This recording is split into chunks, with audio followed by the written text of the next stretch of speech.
Hello दोस्तों, स्वागत है आप सभी का आईएएस विद अरिहंत में। और हम इस चैनल पर लगातार एक सीरीज चला रहे हैं जनरल साइंस एंड टेक्नोलॉजी की।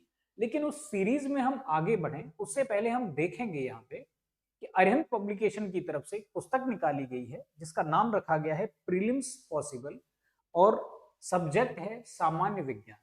खासियत क्या है इस पुस्तक की? तो खासियत ये है कि इसमें तकरीबन 250 से भी ज्यादा, 260 के लगभग पेपरों को अरेंज किया गया है और उनके प्रश्नों को सब्जेक्ट वाइज फिर उसको तोड़ा है चैप्टर वाइज, और चैप्टर वाइज में भी क्या किया है, अलग अलग टॉपिकों को, प्रश्नों को उठा करके एक जगह पे असेंबल किया है। अब इससे क्या फायदा होगा कि जब प्रश्नों को स्टार्ट किया गया है सॉल्व करना, उससे पहले आपको एक शॉर्ट नोट्स टाइप से या क्विक रिवीजन के लिए टेबुलर फॉर्म में या कहिए पॉइंट फॉर्म में यहाँ पे डाटा दिया हुआ है, आपके लिए नोट्स दे रखे हैं। हर एक प्रश्न को सॉल्व करने के बाद अगर कहीं पे जरूरत महसूस हुई है तो वहां पे कुछ एक्स्ट्रा जानकारी भी नॉलेज प्लस के नाम से दे रखी है। टोटल इसमें देखेंगे तो 3500 से ज्यादा आपको प्रश्न देखने को मिल जाएंगे। और आप जानते ही हैं कि जो एमसीक्यू वाले क्वेश्चन होते हैं, वनडे टाइप के क्वेश्चन होते हैं, या जो पेपर होता है फर्स्ट पेपर, उसमें आप देखेंगे कंटिन्यूअसली हमको क्या होता है, हम जितने ज्यादा से ज्यादा क्वेश्चनों को प्रैक्टिस करते हैं उतना ही ज्यादा हमारा ग्रिप बनती है, पकड़ बनती है एमसीक्यूज के ऊपर। तो आप इस पुस्तक को जरूर खरीद लीजिए अरिहंत पब्लिकेशन की प्रीलिम्स पॉसिबल के नाम से। हम अपना टॉपिक स्टार्ट करते हैं। देखिए, आज का हमारा टॉपिक रहेगा प्रकाश का अपवर्तन तथा लेंस। पिछली क्लासेस में हमने पढ़ा था प्रकाश का परावर्तन। अपवर्तन असल में क्या चीज है कि जब हम लोग क्या करते हैं, एक उसे माध्यम से दूसरे माध्यम में जाते हैं, या सॉरी हम नहीं, प्रकाश प्रकाश जब एक माध्यम से दूसरे माध्यम में जाता है तो वो क्या हो जाता है, दो कंडीशन बनती है। मान लीजिए पहला हमारा जो माध्यम है वो विरल हो और दूसरा माध्यम मान लीजिए सघन। तो वैसी स्थिति में इसको हम कहेंगे, ये हो गया क्या, नॉर्मल। लाइव नहीं चल रहा है। तो वैसी स्थिति में अभी क्या होगा, प्रकाश, देखिए सामान्यतः ये माना जाता है कि प्रकाश सीधी रेखा में गमन करता है। इस किरण को हम कहेंगे, क्योंकि आकर के गिरी है इसलिए इसको आपतित किरण कहेंगे। और ये जो किरण इधर से निकल के, अब सीधा रास्ता तो ये है तो इस रास्ते से होकर के इसको जाना चाहिए था, लेकिन असल दिक्कत क्या है, असल दिक्कत ये है कि ये क्या हो जाएगा, थोड़ा सा इधर हट जाएगा। मतलब इस तरीके से प्रकाश की किरण थोड़ी मुड़ जाएगी। प्रकाश का ये मुड़ना ही क्या कहलाता है, अपवर्तन कहलाता है।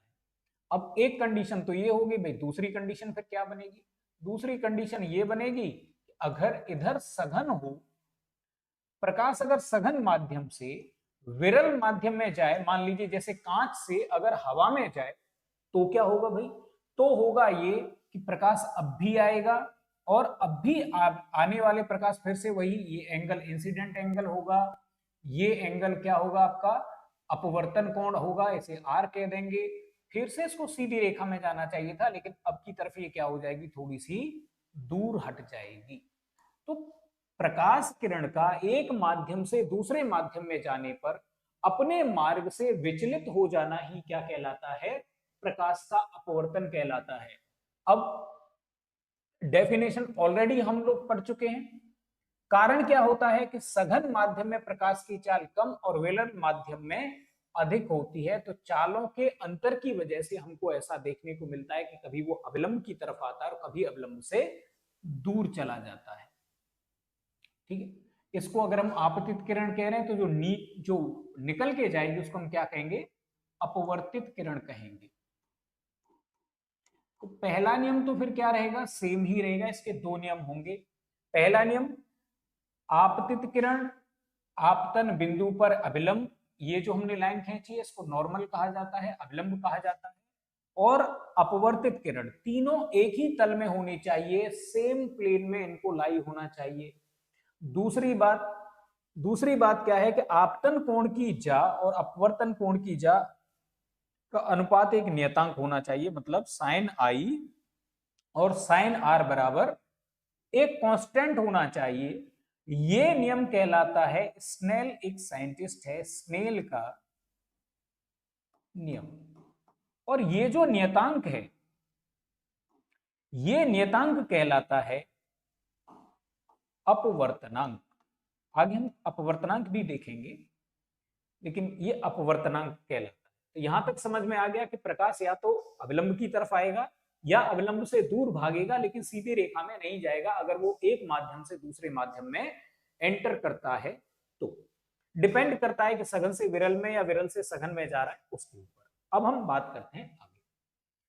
अपवर्तनांक की बात करें तो आपतन कोण की जा अभी हमने पढ़ा था ना, अपवर्तनांक एन भी आपको लिखा मिल सकता है, ऐसा कोई बंदिश नहीं है कि आपको यही सिंबल यूज करना है। Sine I upon sine R, यही अपवर्तनांक है। अपवर्तनांक को एक्चुअली हम क्या कहते हैं, इसे प्रकाशिक घनत्व के नाम से भी जाना जाता है। माध्यम में प्रकाश की चाल का यह निर्धारण करता है, मतलब जहां पे अपवर्तनांक कम होगा वहां पे माध्यम की प्रकाश की जो चाल होगी वो क्या होगी, ज्यादा होगी। और जहां पे हमारा जो अपवर्तनांक ज्यादा होगा वहां पे चाल कम होगी। इस तरीके से आप इसको ले सकते हैं। लेकिन आगे हम देखेंगे, इसमें हमको एक बात समझ में आएगी कि भाई निर्वात में तो अपवर्तनांक बिल्कुल जीरो है, इसका मतलब या बहुत कम है, रेयर है। वैसी कंडीशन में प्रकाश की चाल निर्वात में सबसे ज्यादा होगी। जैसे जैसे डेंसिटी बढ़ती चली जाएगी, ऑप्टिकल डेंसिटी बढ़ती चली जाएगी, तो धीरे धीरे क्या होगा, धीरे धीरे धीरे धीरे ये हमारा जो वेलोसिटी है वो कम होती चली जाएगी।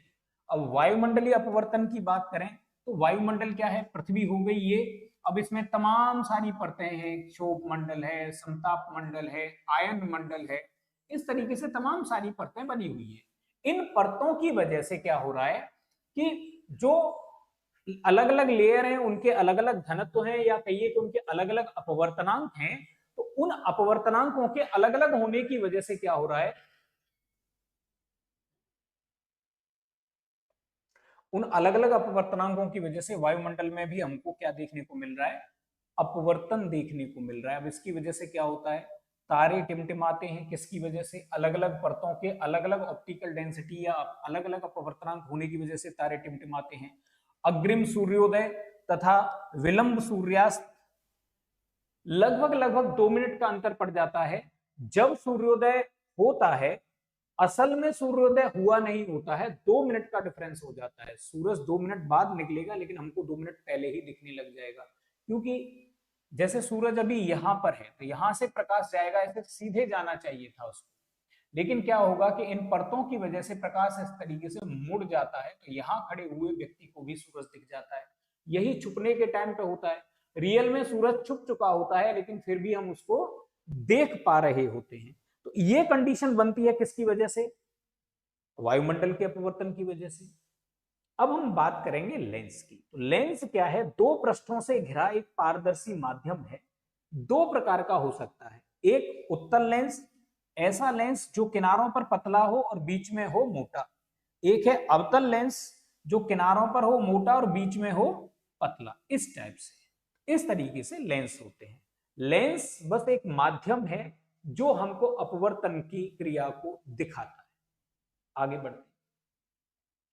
अब ये कह रहे हैं कि लेंस की अलग अलग परिस्थितियों में क्या चित्र बनता है। अगर आप इस टेबल को ना याद करना चाहें, बिल्कुल बस ऐसी ही बात बनेगी बार बार। बस आप ये याद रख लीजिएगा कि जो हमारा अवतल दर्पण है और जो उत्तल दर्पण है, उनके बीच में देखिए किस तरह से रिलेशन है। यहां पे अवतल लेंस की हम बात करेंगे, यहां पे उत्तल लेंस की बात करेंगे। इनके बीच में आप क्रॉस कर लीजिए बस। जितनी प्रॉपर्टी आपने यहां पे पढ़ी है वो सारे के सारे गुण आपको उत्तल लेंस में मिल जाएंगे। ये इमेज को बड़ी करके दिखाता था, ये भी इमेज को बड़ी करके दिखाएगा। ये हमेशा इमेज छोटी और सीधी बनाता था, ये भी हमेशा इमेज को छोटी और सीधी करके दिखाएगा। बाकी आप देख सकते हैं वही है सर। अनंत पर अगर वस्तु रखी होगी तो प्रतिबिंब कहां बनेगा, फोकस पर बनेगा, छोटा बनेगा, बिंदु आकार का बनेगा, वास्तविक बनेगा और उल्टा बनेगा। यही तो अवतल दर्पण की खासियत थी। अब कह रहा है कि फोकस के बीच में, यहां पे देखिए 2f कह दिया गया है, वहां पे हम इसको क्या कह रहे थे, c कह रहे थे, बस इतना अंतर आ जाएगा। जैसे जैसे आगे लाते जाएंगे वस्तु का प्रतिबिंब क्या होता चला जाएगा, पीछे हटता चला जाएगा, दूसरी साइड में दूर हटता चला जाएगा। तो यहाँ पे प्रतिबिंब कहां बनेगा, 2f के पीछे बनेगा, आवर्धित हो जाएगा, वास्तविक और उल्टा बनेगा। 2f1 के पीछे अगर हम ले आएंगे तो f2 और 2f2 के बीच में प्रतिबिंब बनेगा, आकार में छोटा होगा और उल्टा बनेगा, रियल बनेगा। f1 पर अगर ले आएंगे अनंत पर बनेगा, उच्च आवर्धित होगा, वास्तविक और उल्टा बनेगा। और 2f1 पर ले आएंगे तो कहां पे बनेगा, 2f2 पर इसकी इमेज बनेगी। अरे वहां नहीं देखा था हमने कि जब हम इमेज वस्तु को रख देते हैं कहां पर, सेंटर ऑफ कर्वेचर पर, तो इमेज कहां बनती है, सेंटर ऑफ कर्वेचर पर ही बनती है। तो यहाँ पे ये 2f2 और 2f1 जो है ये सेंटर ऑफ कर्वेचर है और कुछ नहीं है, बस वस्तु के समान आकार का बनता है, वास्तविक और उल्टा बनता है। फिर अगर मान लीजिए उससे अगली कंडीशन में क्या थी कि इमेज कैसी बन जाती है, आभासी बन जाती है, बहुत बड़ी बन जाती है और सीधी बन जाती है। यहाँ पे भी जब लेंस और f1 के बीच में हम रखेंगे तो वस्तु के पीछे इमेज बनेगी, बड़ी बनेगी, आभासी बनेगी और सीधी बनेगी। आप इस टेबल को अगर ना याद रखना चाहें तो आप बड़े आराम से अवतल दर्पण वाली टेबल को ही याद करके काम चल जाएगा आपका, क्योंकि बस जस्ट उल्टे इनके गुण है। अब देखिए जैसे उसमें एक कंडीशन होती थी वैसे इसमें भी एक कंडीशन होगी, हमने यहाँ दो बना रखी है, अदरवाइज एक ही कंडीशन से वस्तु चाहे कहीं भी रखी हो, अवतल लेंस की कंडीशन में चाहे कहीं भी रखी हो, इमेज हमेशा क्या होगी, अत्यधिक छोटी बनेगी वस्तु से, आभासी बनेगी और हमेशा सीधी बनेगी। बस एक ही चीज आपको याद रखनी, एक ही कंडीशन आपको याद रखनी है। अब लेंस के फॉर्मूला की बात करें तो 1f equal 1/v minus 1/u। तो देखिए अब जैसे इसकी हम बात करें लेंस की, इस पर जो प्रकाश डाला जाता है वो प्रकाश एक पॉइंट पर जाके मिल जाता है। इस चीज को जहां पे ये मिलता है इस चीज को फोकस कहा जाता है। अब क्योंकि ये जो लेंस है उत्तल लेंस, ये प्रकाश को एक जगह पे लेके आ रहा है, इसलिए इसे अभिसारी लेंस के नाम से जाना जाता है। दूसरी तरफ जो लेंस है वो क्या है, अवतल है, वो प्रकाश को क्या कर देता है, बिखरा देता है।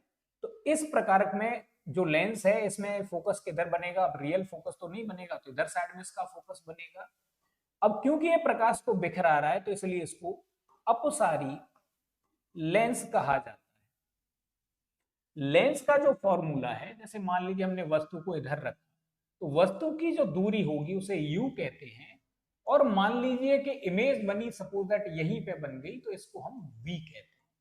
इमेज की लेंस से दूरी v कहलाती है, वस्तु की लेंस से दूरी u कहलाती है। तो फॉर्मूला याद रहेगा, फोकस दूरी बराबर वक्रता त्रिज्या अपॉन। अरे भाई वही तो पढ़ा था कि अगर हमने मान लीजिए काट करके कहीं से बनाया है तो उसको c ले लिया था, यहाँ पे 2f ले रहा है, यहाँ पे हमने कहा था कि ये रेडियस हो जाएगी, यहाँ से यहाँ तक की डिस्टेंस, इसके बीच में कहीं फोकस होगा। हमने ये कहा था कि f बराबर r/2 या r बराबर 2f। इसका मतलब क्या हो गया, इसका मतलब हो गया कि फोकस दूरी में और वक्रता त्रिज्या में हाफ का रिलेशन होता है। आवर्धन क्षमता क्या है भाई, या तो जो इमेज बन रही है उसकी दूरी में आप वस्तु की दूरी का भाग दे दीजिए, या इमेज की जो लंबाई है उसमें वस्तु की लंबाई का भाग दे दीजिए। तो ये क्या हो जाएगी, आवर्धन क्षमता। आवर्धन क्षमता का मतलब होता है कि हमारी जो इमेज है वो आखिर कितनी बड़ी बन रही है, इस चीज को आवर्धन क्षमता कहा जाता है। ठीक है,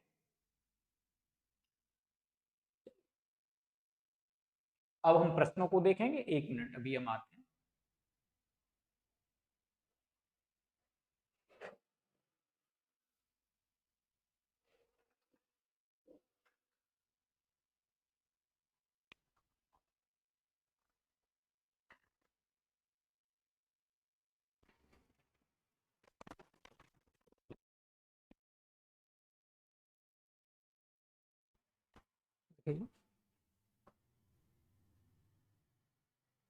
लैपटॉप पर नहीं, फोन पे बताइए ना।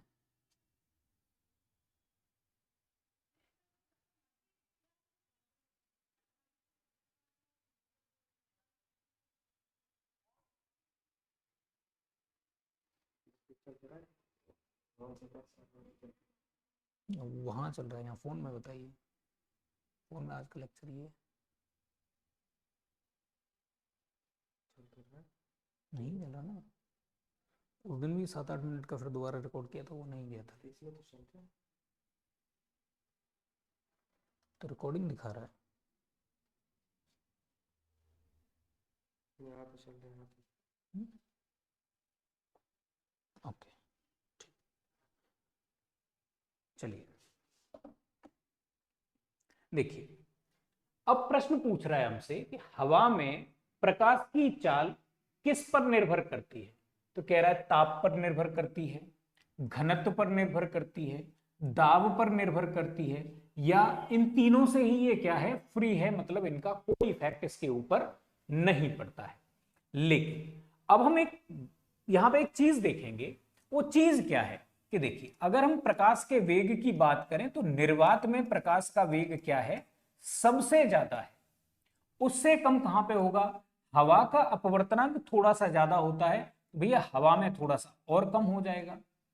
उससे कम किस में होगा, तो हम ये कह सकते हैं कि पानी में वेग और कम हो जाएगा प्रकाश का, क्योंकि पानी का अपवर्तनांक और थोड़ा सा ज्यादा होता है। कांच की बात करें तो उसका अपवर्तनांक क्या होता है, थोड़ा सा और ज्यादा होता है, तो उसमें वेग और कम हो जाएगा। अब बात करें हम किसकी, हीरे की, तो उसका अपवर्तनांक बहुत ज्यादा होता है, तो वेग उसमें बहुत कम हो जाएगा। इस तरह की दिक्कत हमको देखने को मिल जाएगी।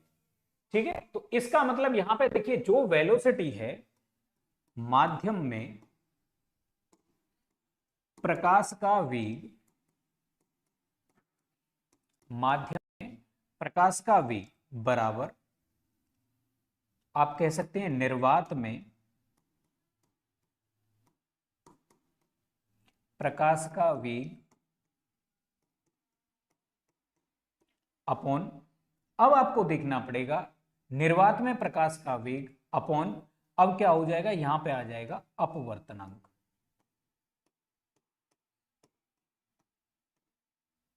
समझ गए आप? इसका मतलब अपवर्तनांक जितना ज्यादा होगा वेग उतना ही कम होता चला जाएगा। इनके बीच में उल्टा रिलेशन होता है, सिर्फ एक ही चीज पर यह डिपेंड करता है। तो सीधी सीधी सी बात है, न दाब से कोई मतलब, न घनत्व से कोई मतलब, न ताप से कोई मतलब है। प्रकाश को इन चीजों से कोई लेना देना नहीं होता है। आगे बढ़े, तो इन सभी से क्या है, ये स्वतंत्र है। आगे बढ़ते, केवल और केवल किस चीज पर डिपेंड कर रहा है, अपवर्तनांक पर डिपेंड करता है। ऑलरेडी इस चीज को हम एक्सप्लेन कर चुके हैं कि प्रकाश की चाल और उस माध्यम में प्रकाश की चाल के अनुपात के बराबर होता है क्या चीज, अपवर्तनांक। ठीक है, चलिए आगे बढ़ते हैं।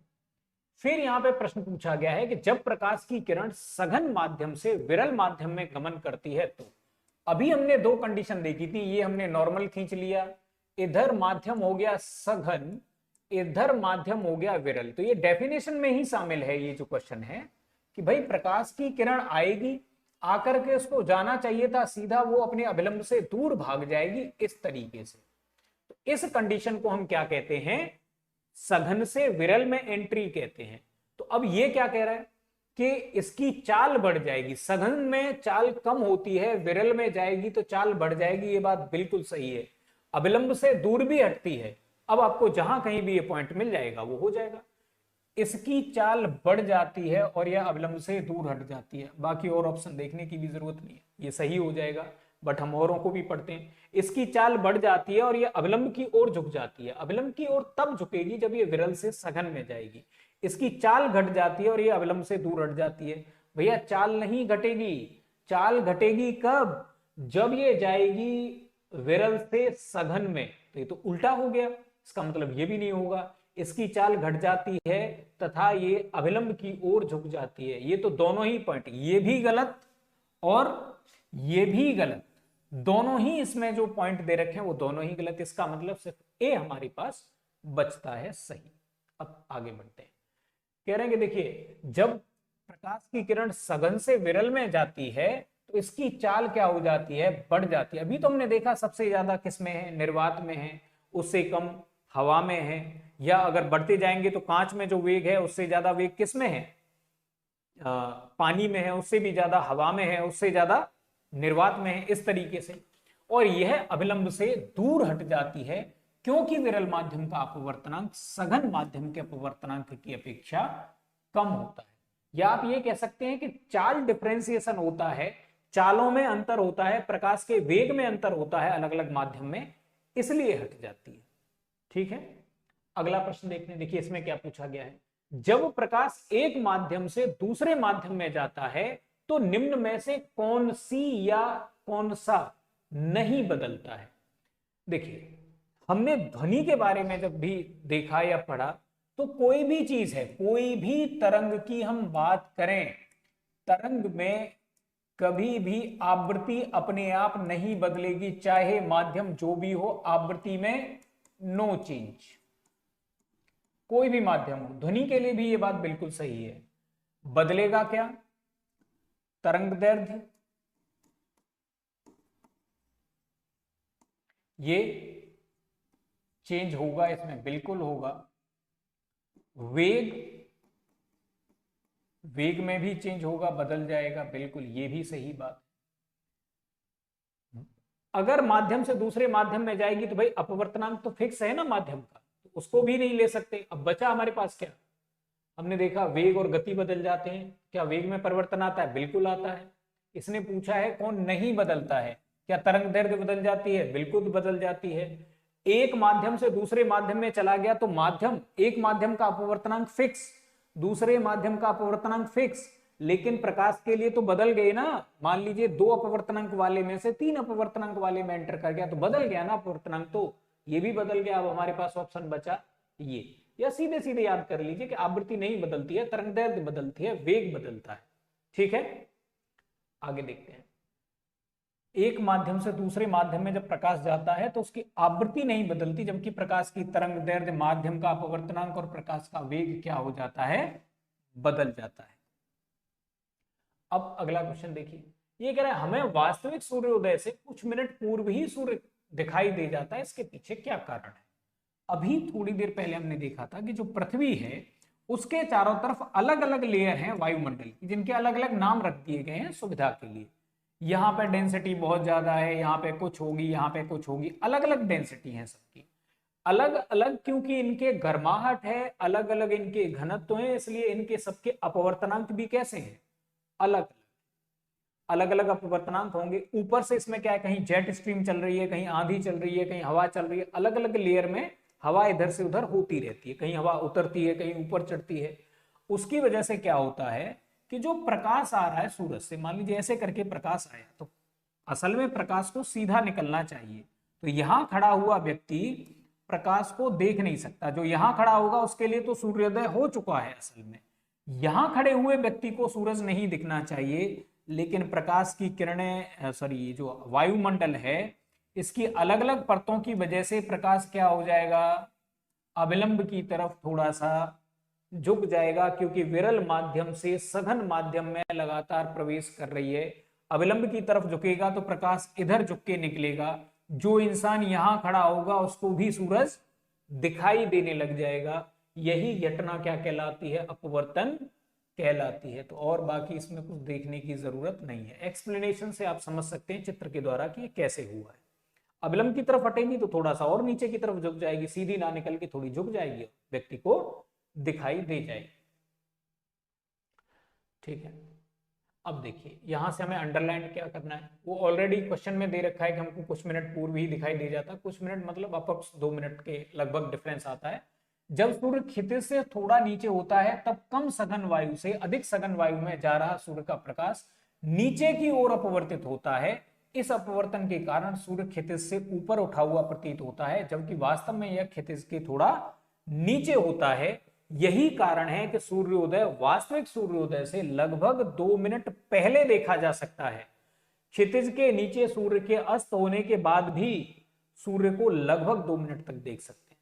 तो जब सूरज छिप गया असल में, फिर भी हमको 2 मिनट तक दिखाई देता रहेगा। सूरज नहीं निकला है, उससे 2 मिनट पहले से हमको दिखाई देने लग जाएगा। तो इन सब के पीछे अपवर्तन एक कारण है। अब देखिए, ये कह रहे हैं कि क्षितिज के समीप सूर्य और चंद्रमा के दीर्घ वृत्ताकार दिखाई देने का कारण है, तो वो भी अपवर्तन की ही वजह से ऐसा होता है कि ये दीर्घ वृत्ताकार दिखाई देने लगते हैं। आगे बढ़ते हैं। क्षितिज के समीप सूर्य और चंद्रमा दीर्घ वृत्ताकार दिखाई देने का कारण प्रकाश का अपवर्तन होता है। अब देखिए आगे प्रश्न में क्या पूछा है, प्रकाश की गति किसके बीच जाते हुए न्यूनतम होगी? भाई जिस माध्यम की ऑप्टिकल डेंसिटी या अपवर्तनांक सबसे ज्यादा होगा, उसमें क्या होगा, प्रकाश का वेग न्यूनतम होगा। अधिकतम तो इसमें होगा, बाकी अभी हमने क्रम से अरेंज किया था, और न्यूनतम इसमें होगा। क्रम से अरेंज करें तो निर्वात में वेग अधिकतम, उससे कम वायु में, उससे कम जल में, और उससे कम कांच में। यहां पे न्यूनतम पूछा है तो कांच से नीचे और कोई ऑप्शन दे नहीं रखा है, तो सीधे कांच लगा देंगे यहां पे। ठीक है। अब देखिए, कांच से गुजरते वक्त क्या होती है, न्यूनतम होती है, क्योंकि इसका अपवर्तनांक क्या होता है, सबसे ज्यादा होता है। और भाई जो निर्वात में वेग है, अगर हमने उसमें क्या कर दिया, डिवाइड कर दिया, किस चीज का डिवाइड कर दिया, अगर हमने अपवर्तनांक का, तो यही तो बन जाता है ना भाई। अपवर्तनांक का डिवाइड कर देते हैं तो माध्यम में प्रकाश की गति निकल के आ जाती है। अपवर्तनांक जितना बढ़ता जाएगा, प्रकाश की गति उतनी कम होती चली जाएगी। ठीक है, आगे बढ़ते हैं। तारों का टिमटिमाना हमने अभी भी देखा था, अलग अलग माध्यम प्रकाश है, जब वो आएगा पृथ्वी पर तो अलग अलग हवा की लेयरों से गुजर के जाएगा, वायुमंडल की लेयरों से गुजर के जाएगा। कोई तारा है, वो मान लीजिए यहां पर है, उसका प्रकाश ऐसे ऐसे ऐसे ऐसे करके यहां खड़े हुए एक इंसान तक पहुंच रहा है। मान लीजिए अभी हम ये मान के चल रहे हैं कि नहीं, वो मुड़ नहीं रहा है, लेकिन यहाँ बीच की लेयर में क्या हुआ, थोड़ा सा अपवर्तनांक में चेंज आया, गर्मी बढ़ गई, हवा विरल हो गई, कुछ हो गया, या सघन हो गई, कुछ इस तरह से हुआ। अब क्या होगा, कभी तो इसकी प्रकाश यहां पहुंचेगा, कभी इसका प्रकाश यहां पहुंचेगा। अब क्या होगा कि अब क्योंकि हवा तो लगातार चल रही है ना, तो ये प्रकाश कभी इधर कभी इधर, कभी इधर कभी इधर। इस आदमी के जो यहाँ पे खड़ा हुआ है, उसको कभी ये जो तारा है या जो स्टार है, वो तेज चमकता हुआ दिखाई देगा, कभी धीमा हो जाएगा, कभी पूरी लाइट इसके पास नहीं पहुंच पाएगी और कभी पूरी लाइट पहुंच पाएगी। इसी चीज को तारों का टिमटिमाना कहा जाता है। और ये जो लगातार अपनी जगह से या तो अविलंब से दूर भाग रहा है या अविलंब की तरफ भाग रहा है, ये जो घटना है ये क्या कहलाती है, प्रकाश का अपवर्तन कहलाती है। अब क्योंकि ये वायुमंडल की वजह से होता है, इसलिए इसे प्रकाश का वायुमंडलीय अपवर्तन कहा जाता है। आगे देखते हैं। ठीक है, ऑलरेडी इस चीज को एक्सप्लेन कर दिया है। अब ये हालांकि रियल में ऐसा नहीं हो रहा है कि तारे टिमटिमा रहे हैं, बस हमको आभास हो रहा है क्योंकि प्रकाश हमारे पास दूसरे तरीके से पहुंच रहा है।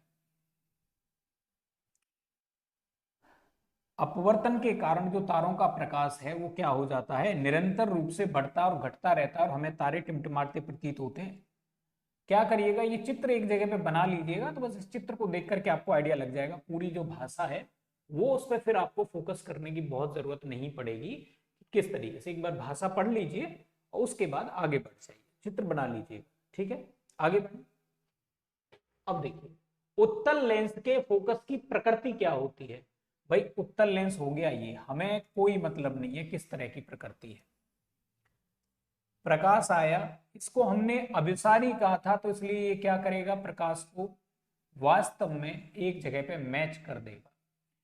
कोई भी जो लेंस होता है उसको कोऑर्डिनेट पे आप मान लीजिए, कोऑर्डिनेट के जो इधर होता है उसे प्लस एक्स अक्ष माना जाता है, इधर होता है उसे माइनस एक्स माना जाता है, ऊपर जो होता है उसे प्लस वाई माना जाता है, और नीचे जो होता है उसे माइनस वाई माना जाता है। तो फोकस किधर आ रहा है, लेंस को हमेशा सेंटर पॉइंट पे रखते हैं, तो फोकस किधर आ रहा है, प्लस डायरेक्शन में।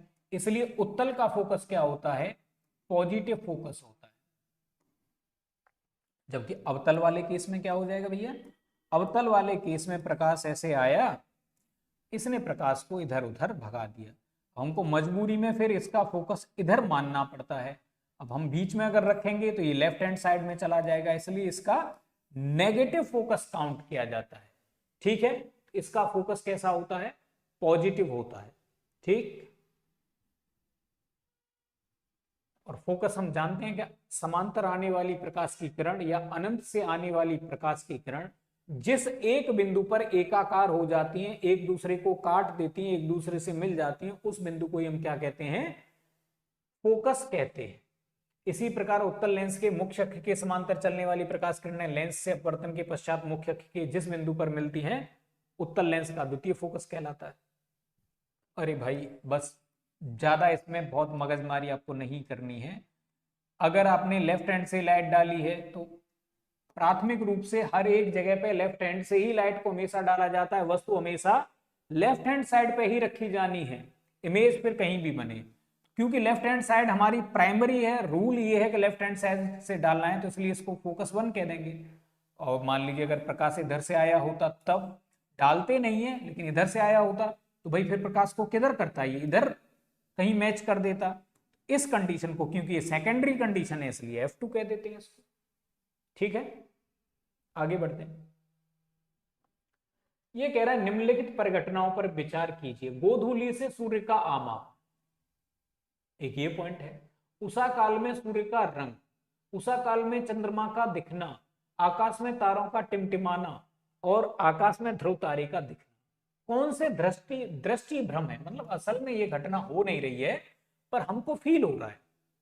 देखिए, ध्रुव तारे का आकाश में दिखना, अरे सच में ध्रुव तारा होता है इसलिए दिखता है, ऐसा नहीं कि कोई फर्जी चीज है। ठीक है, इसका मतलब ये तो ऑप्शन में नहीं होगा, ये तो सच में दिखता है। इसका मतलब ये ऑप्शन गया, ये भी गया। अब 50-50 पर आ गए, या तो ए सही होगा या सी सही होगा। कह रहा है 1 और 2 दोनों में सही है। इसका मतलब गोधूलि से सूर्य का आमाप, आमाप मतलब जो आकार दिखता है बड़ा। ऐसा नहीं कि दोपहर के टाइम पे सूरज बहुत छोटा सा हो जाता है, शाम के टाइम पे इतना बड़ा हो जाता है। तो ऐसा नहीं कि शाम को बादाम खा के बैठता है इसलिए चौड़ा हो जाता है, दोपहर को एकदम भूख लगती है तो सिकुड़ जाता है। आकार में कोई परिवर्तन नहीं, सूर्य जितना बड़ा है उतना ही बड़ा है, लेकिन अपवर्तन की वजह से उसका आकार हमको गड़बड़ दिखने लग जाता है। सुबह और शाम को बहुत बड़ा दिखता है और दोपहरी के टाइम पे बहुत छोटा दिखता है। फिर ये कैसा कह रहा है? उषा काल, उषा काल मतलब जब एकदम से सूरज सुबह सुबह निकलता है, पहली किरण एकदम से लाल रंग का दिखता है हमको।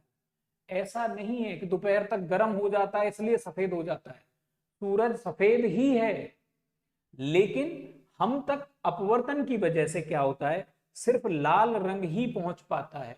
बाकी का जो प्रकाश है वो जल्दी मुड़ जाता है और सूरज का जो लाल रंग है वो दूर तक जाता है। इसलिए सुबह सुबह की जो पहली किरण होती है वो अपवर्तन की वजह से हम तक पहुंच पाती है, बाकी पहुंच ही नहीं पाती है। इस कारण से हमको लाल दिखाई देता है। तो ये असल में है तो सफेद, लेकिन गड़बड़ी की वजह से ये हमको कैसा दिख रहा है। तो ये दोनों ऑप्शन अगर आपको पता ना हो तब भी आप बड़े आराम से, आपको पता चल गया कि ये दोनों तो सही होने हैं। अब आपको तीसरा स्टेटमेंट और चौथा स्टेटमेंट देखना है।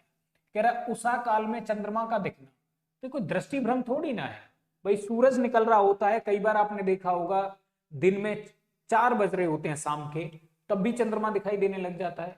कई बार सूरज निकल आता है, चंद्रमा काफी टाइम तक दिखाई देता रहता है। जब सूरज तेज हो जाता है, जब चंद्रमा का दिखना बंद होता है। ये अलग अलग कृष्ण पक्ष और शुक्ल पक्ष का इसमें कॉन्सेप्ट रहता है। एक बात बताइए, तो चंद्रमा तो सच में दिख रहा है ना, उसको सच में देख पा रहे हैं ना, वो कोई दृष्टि भ्रम नहीं है। इसका मतलब ये तो सच में दिखता है, सच में दिखता है। ये कह रहा है दृष्टि भ्रम है, इसका मतलब तीसरा ऑप्शन तो नहीं होना चाहिए, नहीं होना चाहिए। तो ये भी गया। अब तारों के टिमटिमाने के बारे में अभी हम बात अब करेंगे। तारों का टिमटिमाना कैसी घटना है भाई?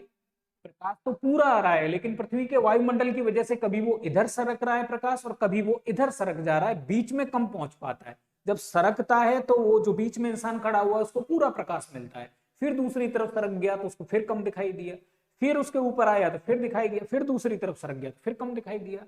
इस घटना में कभी सितारा तेज कभी कम। असल में कोई तारा ऐसा नहीं है कि कभी बुझ गया कभी जल गया, उतना ही प्रकाश लगातार उससे आता रहता है। लेकिन इस वायुमंडल की वजह से हमको ऐसा भ्रम हो जाता है कि तारे क्या कर रहे हैं, टिमटिमा रहे हैं। इसका मतलब ये भी दृष्टि भ्रम के ही रूप में आता है। तो ये चारों के तीनों के तीनों कॉन्सेप्ट हमारे क्या हो जाएंगे, दृष्टि भ्रम से आधारित हो जाएंगे। ना तो आपमाप में कोई परिवर्तन आया, ना रंग में कोई परिवर्तन आया, और ना ही आकाश में कोई तारा टिमटिमाया। ऑलरेडी हम इस चीज को एक्सप्लेन कर चुके हैं, तो कोई इसको दोबारा से पढ़ने की जरूरत नहीं है। आप एक बार इसको वीडियो को रोक करके तब आप पढ़ सकते हैं, अगर आपको जरूरत लगी तो एक्सप्लेन ऑलरेडी हो चुका है। अब देखिए जो नॉलेज प्लस है वो क्या है। चंद्रमा का दिखना और आकाश में ध्रुव तारे का दिखना प्राकृतिक घटना के उदाहरण है। भाई सच में ये चीजें होती हैं। जब प्रकाश की किरणें भिन्न भिन्न प्रकाशिक घनत्वों के वायु स्तरों वाले वायुमंडल से ऊपर गुजरती है तो प्रकाश का अपवर्तन हो जाता है। यह घटना वायुमंडलीय अपवर्तन कहलाती है। ठीक है, आगे बढ़ते हैं।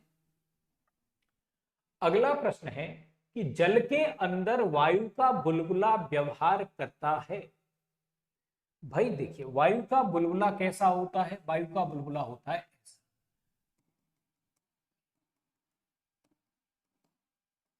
मतलब पानी के भीतर है तो यहां हवा हो गई और ये क्या हो गया, ये जल हो गया। ये कैसा है, सघन माध्यम है। ये कैसा है, विरल माध्यम है। दिखने में ये कैसा लग रहा है, उत्तल जैसा लग रहा है। उत्तल उत्तल तब है जब इधर ये कांच होता है, मतलब ये सघन होता है और चारों तरफ क्या होती है, ये कांच का बना हुआ है, ये तब ऐसा हो रहा है। और बाहर क्या है, बाहर हवा है। हवा कैसा माध्यम है, हवा विरल माध्यम है। तो भैया जब कांच का बना हुआ लेंस उत्तल, इस तरह का दिखने वाला लेंस उत्तल होता है, क्योंकि माध्यम कैसे होते हैं, बीच में सघन और दोनों तरफ विरल। इसमें उत्तल की तरह दिख तो रहा है पर बीच में विरल है, दोनों तरफ सघन है। इसका मतलब दिखने से अब क्या होगा, सारी प्रॉपर्टी ही क्या हो जाएंगी, उल्टी हो जाएंगी। दिखने में उत्तल लगेगा लेकिन व्यवहार किसकी तरह करेगा, एक अवतल लेंस की तरह ये काम करने लगेगा। कौन सा, ये बुलबुला, ये वाला। ठीक है, तो अब हम ये जानते हैं कि अवतल क्या करता है, अवतल चीजों को बिखराने का काम करता है, प्रकाश को बिखराने का काम करता है। इसलिए इसे क्या कहा जाता है, अपसारी लेंस कहा जाता है। अपसारी जैसा, अपसारी मतलब ऐसा लेंस जो प्रकाश को बिखरा दे, दूर दूर कर दे, उस लेंस को अपसारी लेंस कहा जाता है। ठीक है, प्रकाश किरणों को क्या कर देता है, फैला देता है, जबकि अभिसारी लेंस क्या करता है, प्रकाश किरणों को एकत्रित कर देता है। इसलिए इसको हम क्या मानेंगे, एक अवतल लेंस मान लेंगे या अपसारी लेंस मान लेंगे। ठीक, अब देखिए यहां पे कह रहा एक उत्तल लेंस है, समान फोकस दूरी वाले कांच के दो लेंस हैं जिनमें से एक उत्तल तथा दूसरा अवतल लेंस है, एक दूसरे से सटा करके रखे गए हैं। इस युग्म का व्यवहार होगा। भाई एक बात बताइए, जब बराबर बराबर फोकस है तो एक इस तरह का लेंस है, उसमें आपने एक उत्तल इस तरह का लगा के रख दिया। अब ये जितना प्रकाश को बिखराएगा, ये प्रकाश को क्या कर देगा, उतना ही सिकोड़ देगा। जैसा प्रकाश आया था वैसा का वैसा निकल के चला जाएगा। असल में ये क्या हो जाएगा, एक कांच की पट्टी की तरह काम करने लग जाएगा कि प्रकाश जैसा आया वैसा का वैसा, समांतर प्रकाश आया समांतर निकल के चला गया। ठीक है, तो ये क्या करेगा, कांच की समतल चादर की भांति काम करने लगेगा। एक साथ अगर दोनों लेंसों को सटा कर रखेंगे तो कांच की समतल चादर के समान ये करने लगेगा, क्योंकि उत्तल लेंस की जो फोकल डिस्टेंस है वो हमने थोड़ी देर पहले ही देखी थी, धनात्मक होती है, और अवतल लेंस की जो फोकल डिस्टेंस है वो कैसी होती है, ऋणात्मक होती है, जिससे दोनों को मिलाकर रखने पर युग्म का संयुक्त प्रतिफल क्या हो जाएगा, शून्य हो जाएगा, जिसके कारण युग्म समतल प्लेट की भांति काम करने लगेगा। इस संयोजन की शक्ति क्या हो जाएगी, शून्य हो जाएगी, और फोकस दूरी क्या हो जाएगी, अनंत हो जाएगी। ठीक है भाई, फॉर्मूला होता है लेंसों को जोड़ने का, फोकस दूरियों को जोड़ने का, 1/f1 प्लस 1/f। एक नेगेटिव है एक पॉजिटिव है। भाई एक हो गया मान लीजिए -10 मान लेते हैं उसकी फोकल डिस्टेंस को, और दूसरे की मान लेते हैं कि प्लस का 10। अब भैया -10 + 10 करेंगे तो क्या हो जाएगा, 1/f बराबर 0, या फिर f बराबर अनंत। अनंत समतल चीजों या समांतर चीजों के लिए प्रयुक्त होने वाली राशि है, इसलिए क्या हो जाएगा, अनंत हो जाएगा। अब आगे बढ़ के देखते हैं, आवर्धक कांच में किस प्रकार का लेंस, आवर्धक मतलब किसी चीज को बढ़ा करके देखने वाली जो राशि होती है या जो गुण होता है उसे आवर्धन कहा जाता है। मतलब एक गुना बढ़ा करके देखा, छोटी छोटी चीजों को देखने के लिए। देखिए बड़ी इमेज कौन बनाता है, अगर जब आपसे दर्पण के बारे में बात करेगा तो अवतल दर्पण का नाम लेना है। अवतल दर्पण के ही समान गुण किसमें पाए जाते हैं, उत्तल लेंस में पाए जाते हैं। तो यहां पे अवतल, इसके बारे में कुछ नहीं दे रखा भाई, ये लेंस है, दर्पण है, क्या है, समतल अवतल। यहां दे रखे हैं क्लियर, उत्तल लेंस और उत्तल दर्पण। हम ये जानते हैं कि किसी चीज को एनलार्ज करने के लिए, आवर्धित करने के लिए, बड़ा करने के लिए जो छठवीं कंडीशन है उत्तल लेंस की, वो काम करती है, इसलिए ये आंसर हो जाएगा। भाई इन दोनों में तो नहीं दे रखा ना कि ये लेंस है या ये दर्पण है, ये समतल अवतल दर्पण है या लेंस है, कुछ नहीं बता रखा ना। ये तो ऑप्शन वैसे ही हट जाएंगे कि भाई कोई क्लियर ही नहीं है मामला। ये दोनों क्लियर है, तो इन दोनों में से छांट लीजिए कौन सा ऑप्शन बनता है। ठीक है, बड़ा प्रतिबिंब देखने की जो प्रक्रिया है उसी को क्या कहते हैं, आवर्धन कहते हैं। ठीक, लेंस की शक्ति मापी जाती है। देखो लेंस की जो शक्ति का फॉर्मूला है, पावर इक्वल 1/f, और ये होनी किसमें चाहिए, मीटर में होनी चाहिए, या फिर ये 100 कर लीजिए और इसको क्या कर दीजिए, सेंटीमीटर में कन्वर्ट कर दीजिए, कोई फर्क नहीं, ऊपर भी 100 का नीचे भी 100 का मल्टीप्लाई कर दीजिए, बस बात खत्म होगी। अब ये जो चीज है ये क्या होगी, प्रति मीटर कहलाएगी। प्रति मीटर को ही क्या कहा जाता है, डायोप्टर कहा जाता है, डी से डिनोट करते हैं। अब क्योंकि अवतल लेंस की जो फोकल डिस्टेंस है वो नेगेटिव होती है, उत्तल लेंस की जो फोकल डिस्टेंस है वो पॉजिटिव होती है भाई, इसलिए इसके पॉजिटिव डी होगी और इसके क्या होगी, इसके नेगेटिव डी होगी और इसके क्या होगी, उल्टा कर दिया। उत्तल में पॉजिटिव फोकस दूरी है इसलिए पॉजिटिव पावर भी होगी, पॉजिटिव पावर। अवतल में क्या है, अवतल में नेगेटिव फोकस है इसलिए नेगेटिव ही क्या आएगा भाई, एक में भाग ही तो दिया है आपने, इसमें क्या आएगा, नेगेटिव डायोप्टर या नेगेटिव पावर होगी। ठीक है, अब आगे बढ़ते हैं, ऑलरेडी इस चीज को हमने पढ़ लिया, आगे बढ़ते हैं। डायोप्टर वाला जो कॉन्सेप्ट है उसको थोड़ा सा याद रखिएगा। यार धूप के चश्मे की पावर होती है भाई, धूप के चश्मे से जैसे हम आगे दृष्टि दोष पढ़ेंगे तो होता है, निकट दृष्टि दोष होता है, दूर दृष्टि दोष होता है, जिनमें अवतल और उत्तल लेंसों का प्रयोग किया जाता है। अब उनसे तो क्योंकि दृष्टि में सुधार करना है इसलिए हम उनका यूज कर रहे हैं, यहाँ दृष्टि में सुधार थोड़ी ना करना है, यहाँ पे तो हमको सिर्फ धूप से बचना है। तो इसका मतलब ये कैसे होते हैं, ये ऐसे चश्मे होते हैं जिनकी पावर होती है 0।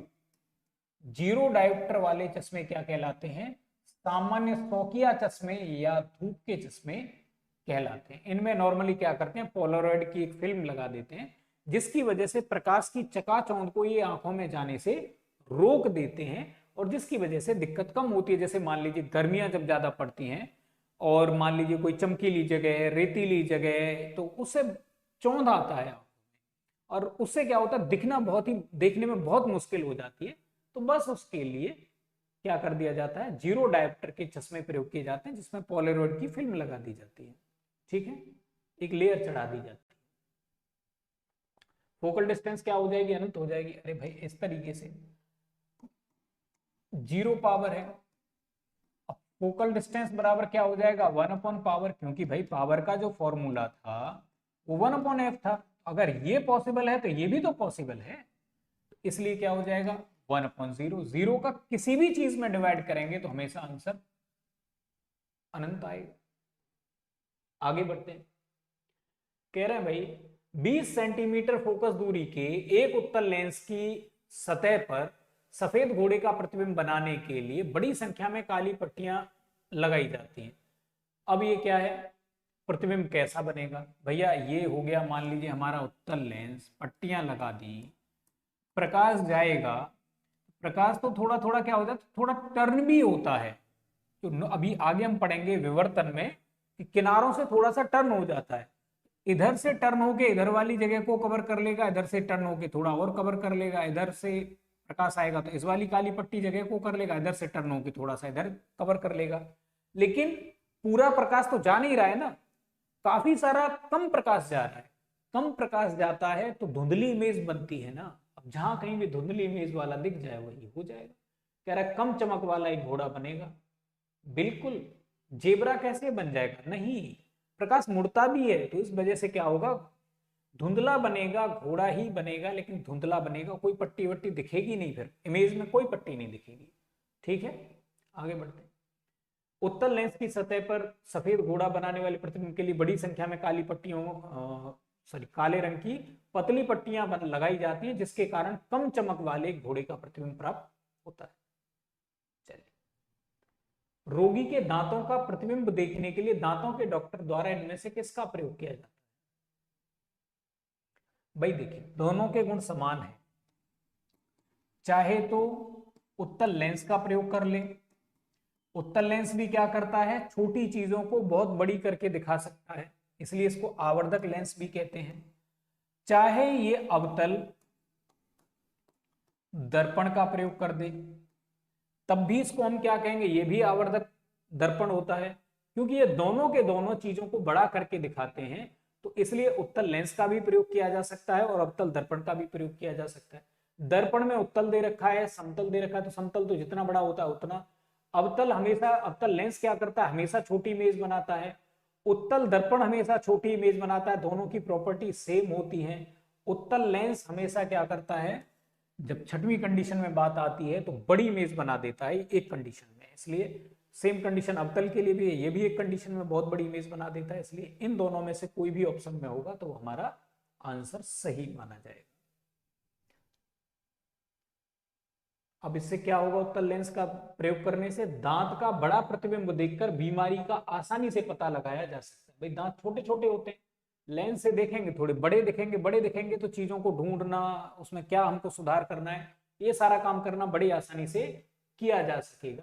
अब देखेंगे निम्नलिखित में से किस एक लेंस के उपयोग को लेवल पर छपे अत्यंत लघु अक्षरों को पढ़ने के लिए तरजीह दी जाती है, मतलब किसको प्राथमिकता दी जाती है। तरजीह उर्दू का शब्द हो जाएगा, हालांकि हम साइंस में इस चीज को ज्यादा फोकस नहीं करते, लेकिन जो नॉर्मली प्रयोग होता है वो प्राथमिकता किसको दी जाएगी। प्राथमिकता का मतलब क्या हो गया, प्राथमिकता का मतलब हो गया कि भाई देखिए, या तो हम अवतल दर्पण का प्रयोग कर सकते किसी चीज को बड़ा करके देखने के लिए, अभी हमने जैसे यहां पे देखा था, या तो हम अवतल दर्पण का प्रयोग करेंगे या उत्तल लेंस का प्रयोग करेंगे, क्योंकि दोनों को ही क्या कहा जाता है, आवर्धक कहा जाता है, मतलब आकार को बढ़ाने वाला। इसका मतलब अब आपको जहां कहीं भी दोनों में से दिख जाए, देखिए अत्यधिक फोकस दूरी वाला उत्तल लेंस, इसके द्वारा क्या होगा, चीजों को बड़ा करके देखा जा सकेगा। उसकी वजह यह है कि अक्षरों को पढ़ने के लिए अगर हम ज्यादा छोटी लेंस वाला यूज कर लेंगे तो उसे प्रॉब्लम ये हो जाएगी कि ज्यादा छोटी दूरी वाला जब उत्तल लेंस यूज करते हैं तो उसके साथ एक लेंस और यूज किया जाता है, मतलब माइक्रोस्कोप टाइप की चीज बनानी पड़ जाएगी हमको, वो ज्यादा ही छोटों को दिखाने लग जाएगी। तो जैसे छोटे अखबार में छोटे छोटे अक्षर आते हैं, किताबों के छोटे छोटे अक्षर होते हैं, तो उनको देखने के लिए लंबी दूरी का एक हमको उत्तल लेंस चल जाएगा। ठीक है, अब ये क्या करता है, प्रतिबिंब को आभासी, सीधा और आवर्धित बनाता है, कब, जब वस्तु कहां रखी हो, एकदम से इसके नजदीक रख दी जाए, नजदीक रख दी जाएगी तो इससे जाने वाली समांतर रेखा कहां से जाएगी, फोकस से होकर के जाएगी, और इसके पोल से होकर के निकलने वाली रेखा सीधी निकल जाएगी, तो इस डायरेक्शन में तो कभी मिलेंगी नहीं, तो भाई इस डायरेक्शन में मिला देते हैं। इमेज कैसी बन गई, ये ऑब्जेक्ट हो गया, ये इमेज हो गई, काफी बड़ी इमेज बन गई, और रियल में प्रकाश इधर आया ही नहीं, आया नहीं फिर भी इमेज बन गई, तो जब प्रकाश नहीं आता फिर भी इमेज बन जाती है, उस चीज को कहते हैं आभासी प्रतिबिंब। तो आभासी बनेगा, बड़ा बनेगा, वस्तु सीधी खड़ी है तो इमेज भी कैसी खड़ी है, सीधी खड़ी है, नीचे वाली लाइन नीचे, ऊपर वाली लाइन ऊपर, इसलिए सीधी बनेगी। ठीक है, आगे बढ़ते। देखिए अपवर्तन के कुछ प्रयोग हैं, जैसे हम सिक्का डाल दें पानी में तो हमको थोड़ा सा ऊपर उठा हुआ दिखाई देता है। छड़ अगर पानी में आधी डुबा दें, आधी को ऊपर रखें, छड़ हमको थोड़ी सी टेढ़ी दिखाई देती है, डूबा हुआ भाग हमको थोड़ा ऊपर उठा हुआ दिखाई देता है। इस तरीके से इसके कुछ उपयोग हैं। सूरज डूबेगा या सूरज उगेगा उससे पहले ही हमको सूरज दिख जाएगा, सूरज का लाल दिखना सुबह शाम, ये भी अपवर्तन का ही कारण है। तारों का टिमटिमाना, ये भी अपवर्तन का ही कारण है। ठीक है, अपवर्तन की एक विशेष कंडीशन आगे चल के पढ़ेंगे, जैसे पूर्ण आंतरिक परावर्तन कहा जाता है, तो वहां पे मिराज का फॉर्मेशन, वो भी अपवर्तन का ही एक कारण है, हालांकि उसे पूर्ण आंतरिक परावर्तन में कंसीडर किया जाता है। तो भैया इसमें कह रहा है एक छड़ को जल में तिरछी स्थिति में डुबाया गया है, यदि बगल से देखा जाए तो छड़ छोटी और जल की सतह पर थोड़ी झुकी हुई प्रतीत होती है, थोड़ी ऊपर की तरफ उठी हुई दिखाई देती है। हाँ बिल्कुल सही बात है, ऐसा ही होता है। लेकिन कह रहा है छड़ी से आने वाला प्रकाश जल अणुओं से प्रकीर्णित होकर छड़ी के छोटी और झुकी होने का आभास देता है। प्रकीर्णन की जगह पे अगर यहां पे क्या लिख दिया होता, अपवर्तित होकर लिख दिया होता,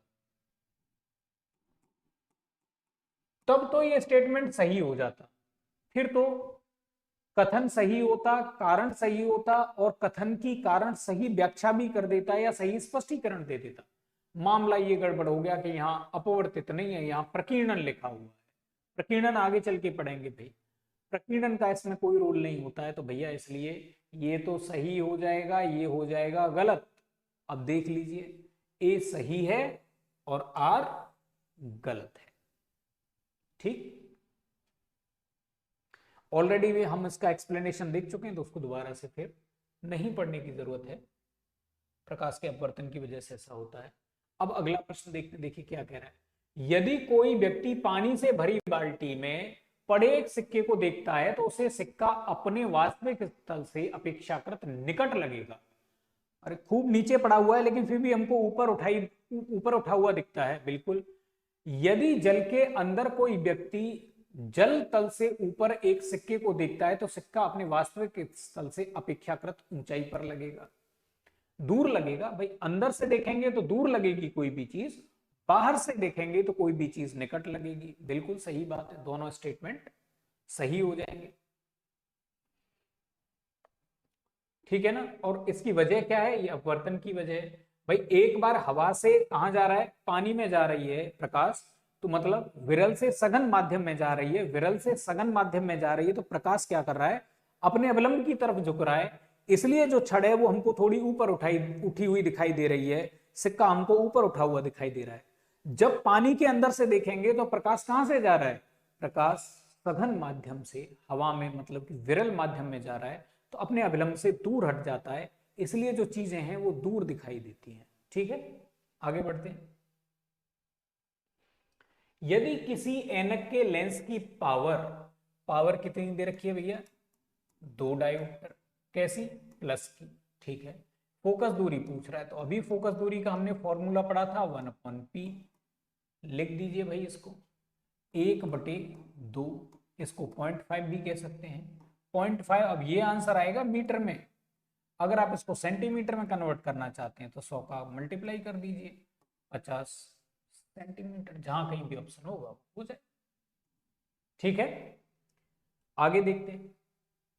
कैलकुलेशन हमने करके देख ली, तो उसको फिर से देखने की जरूरत नहीं है। किसी वस्तु को एक लेंस के सामने 10 सेंटीमीटर की दूरी पर रखा जाता है, बनने वाला प्रतिबिंब वास्तविक उल्टा वस्तु के बराबर आकार का है, तो पूछ रहा है कि लेंस की फोकस दूरी और प्रकृति क्या होगी।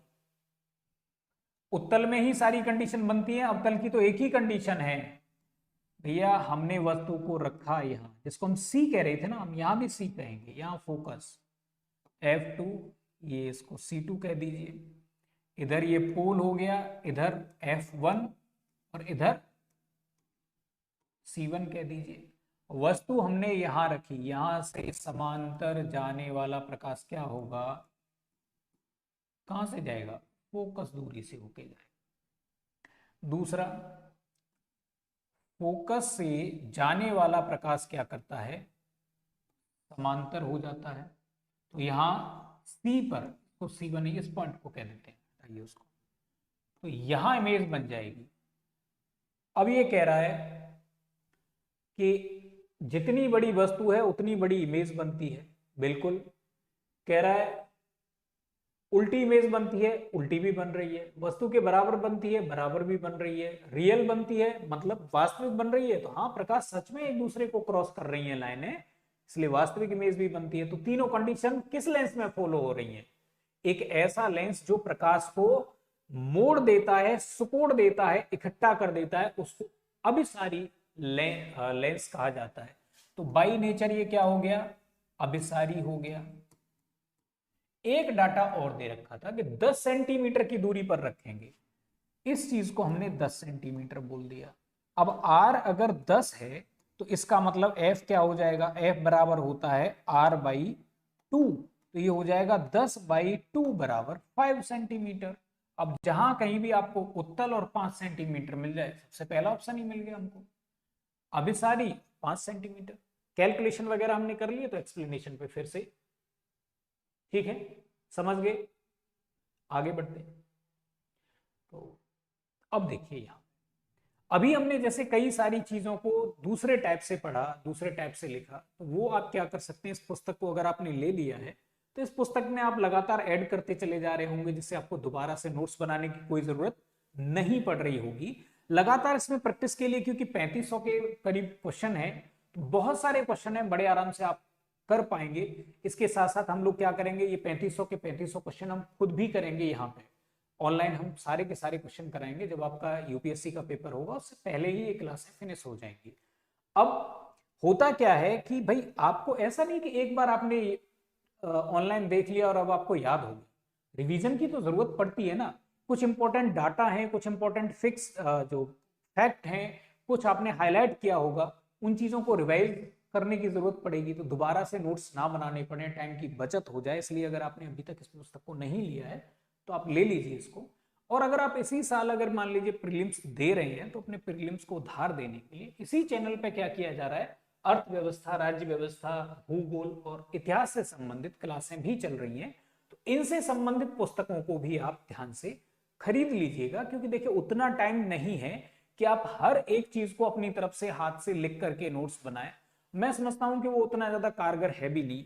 बहुत टाइम है, मान लीजिए अभी आपको 3 साल बाद आईएएस का कोई प्री देना है, तब तो समझ में आता है कि भाई हाथ से लिखते जाइए। लेकिन अगर मान लीजिए कोई इंसान ने बैठ करके आपके लिए ऑलरेडी मेहनत कर रखी है, मान लीजिए पार्टिकुलरली कोई मैगजीन है, वो मैगजीन में 4 लोग मिल करके मेहनत करके अखबारों से, 4 अखबारों से निचोड़ करके लिख दिए हैं आपके लिए, तो भाई क्यों आप अखबारों से सारी की सारी चीजों को पढ़ करके अंडरलाइन करके निकाल करके दे रहे हैं।